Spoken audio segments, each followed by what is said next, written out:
The phoenix is said to rise from the ashes. Being reborn through its own death is actually a transformation. So this shedding process that we go through in our awakening is part of that phoenix medicine. It's part of that transmutation of inner alchemy. And this inner alchemy that you've been doing is one of transformation. The alchemists that turn the lead into gold, in their quest, find that the gold is really within them. That this treasure that you've been seeking all along is a gift that you have to share with the world. And in this process of going through the phoenix, of going through the transformation, the phoenix, is represented by the element of fire. And in alchemy, when we go through the fire, it brings up a lot of our past, it brings up our trauma, it brings up the things that we're struggling with, it brings up those blocks. But it's not because you're blocked. You're not blocked. What you're experiencing are the energetic blockages that, when you are able to become the alchemist, aren't the things that are blocking you. They're not the things that are holding you back. They're the fuel for the fire. Now, I feel like they're holding us back because there's this place in our energy that gets stuck.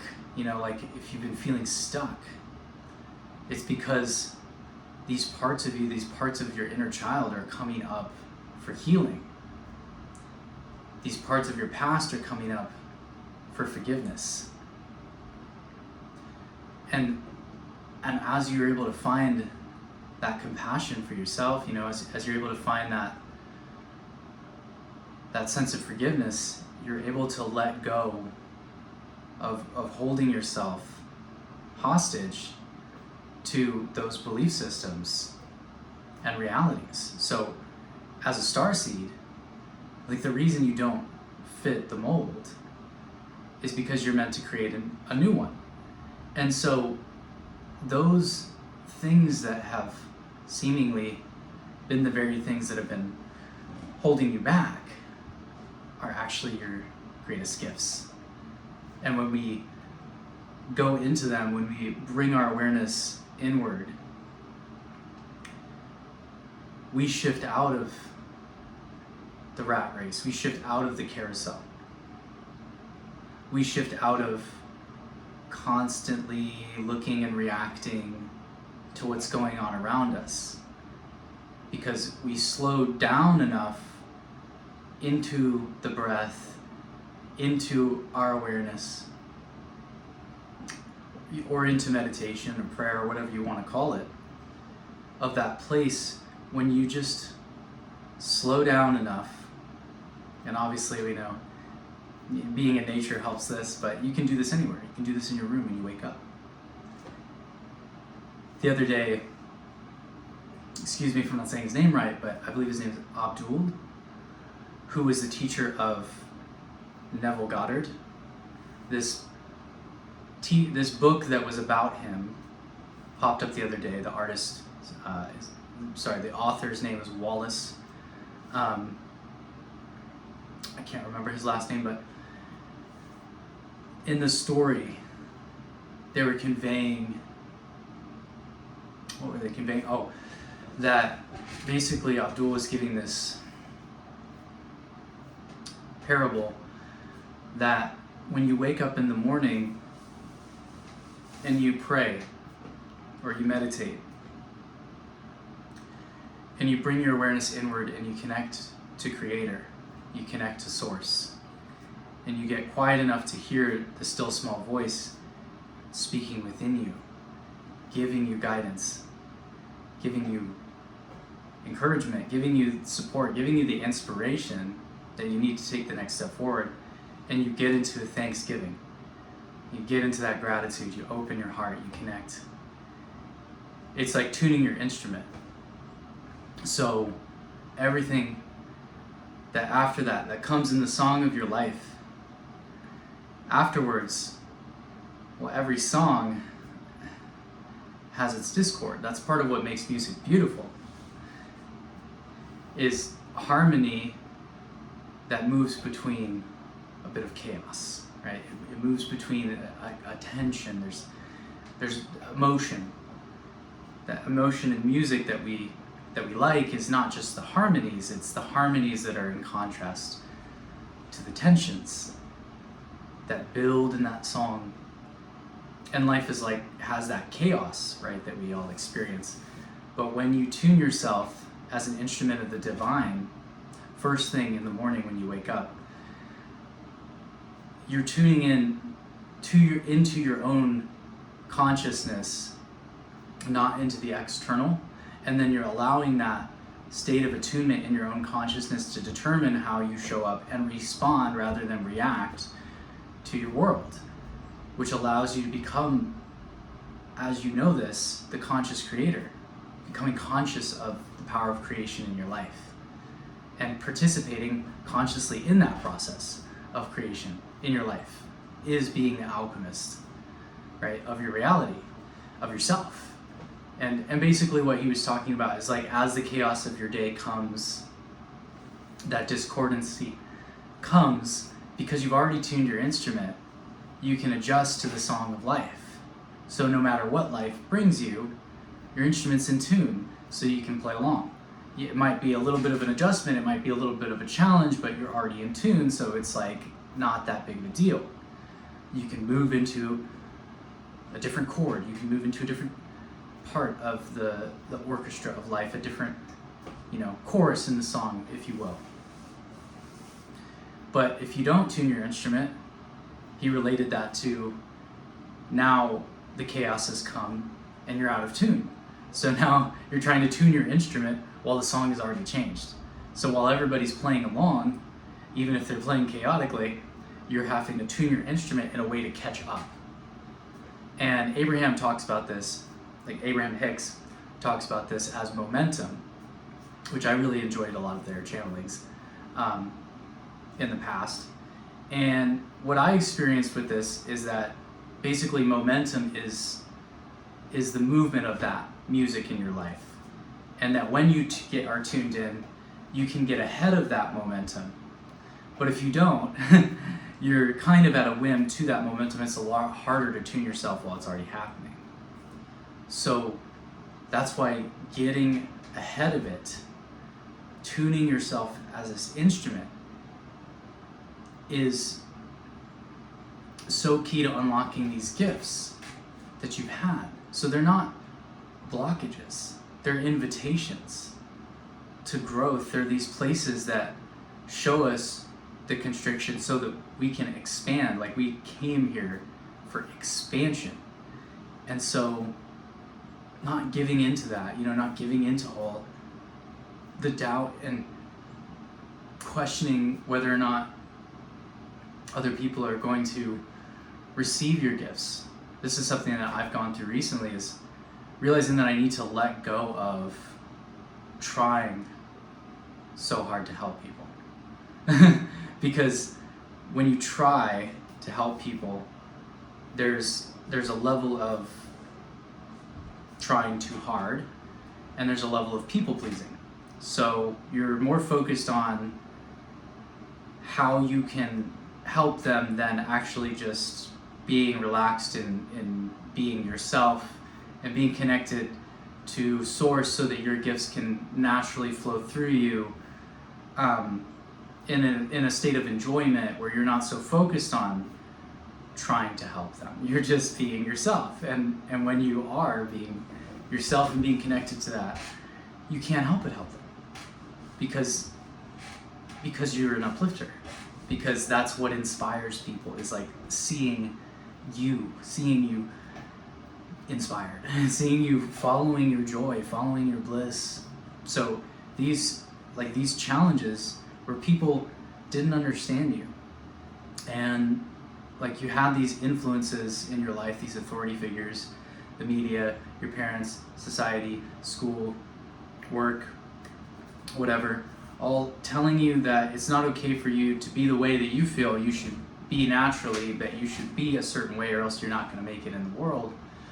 Well, the reason that never felt right is because it's just a belief system and it's not inherently true, and it's not your highest timeline, and ultimately you're a system buster. So the reason it doesn't, that box doesn't work for you is not because you don't like structure, it's because that structure is very old and it doesn't fit you. And it's trying to get you to fit into it, but you went like Neo into the Matrix and you went into those structures, and then you understood how they worked from the inside out, so that you can understand how you design your own structures so that you can help other awakening souls, and you live within, like, you're here to create reality. Like you're here to change the world. You're here to, when you create reality, when you create your reality, when you bring through the gifts that you have to share, you're creating new earth systems. You're creating new energetic pathways. Like, that's what channeling is. It's not just repeating the same thing. You're tapping into something that's moving through like these riverbeds of like channels of water that move through these organic pathways. So you, by being able to think for yourself, by the fact that you've questioned everything your whole life, by the fact that you didn't fit in, well, guess what? It's not personal that they don't understand you. Because when you understand yourself, you aren't standing under their authority. You're standing within your own truth, and they don't need to understand you. Because when you get yourself, you're able to become a way shore and a guide for people, because they're not able to do that. They're not able to provide you with what you need. They're not able to give you the structure, the system, they're not able to tell you that. Because it comes from within you, it comes from your own path, it comes from these guides and these resources that have come as you've devoted yourself to your spiritual journey. And yes, it's one of shadow work and it's all that, but at the same time it's a specific frequency for star seeds because of these specific code sequences that you have in this incarnation. So like as you were able to like weave through the matrix and through the struggles and like grinding and like wondering where like I've been doing this my whole life, like everything has been leading me up to this, like where's the breakthrough? Well, you're the breakthrough. And it would seem like it's supposed to be this huge epiphany or something, or like almost like you're waiting for something, but you're not satisfied with waiting for something, but like something's itching inside of you to come out, and like you know that there's nothing around you that can change it, and it's because it's you that shifts it by showing up in your truth and in your expression, because you didn't just like come here to like watch things change around you. You came here to be a part of this shift and bring your gifts to the table. So, and in that flow of energy, you find that the very things that have held you back are actually the very things that are your medicine. Because as you navigate those things, as you navigate scarcity, as you navigate frustration, as you navigate relationships that don't match, as you navigate working a job you don't like, as you navigate these things, you also launch the rockets towards what you want, and you get this clarity through the contrast. It's very much like a crystalline, like when the pressure of coal turns to a diamond, and inside of that clarity, you see that, wow, this abundance has been within me all along. This thing that I've been searching for has been leading me home to myself. So this is a permission to just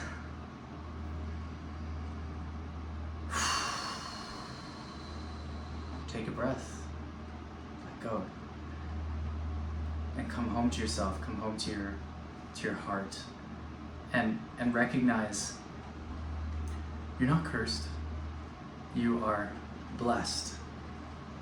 And through being a seer, through being someone who sees the multi-dimensional nature of existence and can tap into the quantum field and bring through solutions in service to the collective, that it wouldn't fit you because you're here to create a new world. And you're right where you're meant to be. There's nothing else you have to fix. The only thing that you need to fix is just tuning your instrument. There's nothing wrong with you. There's nothing wrong at all, except what you see that you can bring your light to, that you can find that joy, that you can follow your passion, and that you can create your dream life, because you're a star, you're a seed of the cosmos, and when you activate your love and your light, you bring into the grid, you bring into the field of consciousness that embodied state of consciousness and state of being. So when other people come into it, it activates those codes inside of them, and it ripples out. Like, we're all connected. We're all like the roots of a tree. We're all like the constellations in the heavens. And when one star shines, all the stars are invited to shine with it. And no one loses out. Because you came to create win-win-win, so like, why would you do it the old paradigm way? You wouldn't. And you don't have to. And even if you need to do certain things along the way, you'll know. And you're not going off your path, you're just following the flow of inspiration. You're allowing yourself to be guided to fulfill this soul mission that you came here with. So keep on, beloved souls. And thank you for tuning in.